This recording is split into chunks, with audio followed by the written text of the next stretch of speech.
ఇద్దరు వ్యక్తుల మధ్య శారీరకమైన అవసరాలే ప్రేమనుకుంటే అది చాలా తప్పు.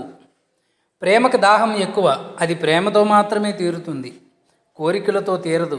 అర్థమైతే ఆ ప్రేమ విలువ తెలుస్తుంది.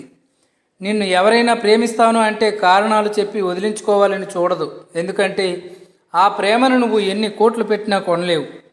అలాంటి వ్యక్తిని మీరు ఎవరైనా పోగొట్టుకుంటే నీ అంత దురదృష్టవంతుల ప్రపంచంలో ఇంకా ఎవరూ ఉండరు. సంపాదన అంటే ఒక డబ్బే కాదు, అందులో ప్రేమ కూడా ఉంది. నువ్వు డబ్బు సంపాదించగలం, బంగారం సంపాదించగలం, ఆస్తులు సంపాదించగలం. ఒక వ్యక్తి మనసులో సంపూర్ణమైన ప్రేమను సంపాదించాలంటే అది జన్మ జన్మల పుణ్యం చేసుకుంటే కానీ సంపాదించలేవు. దానికి ఒక అర్హత ఉండాలి. దాన్ని నువ్వు పోగొట్టుకున్నావు అంటే నీలాంటి నిత్య దరిద్రుడు ప్రపంచంలో ఎక్కడా ఉండడు. ఇది నేను హృదయంతో మాట్లాడుతున్న మాటలు, మనసుతో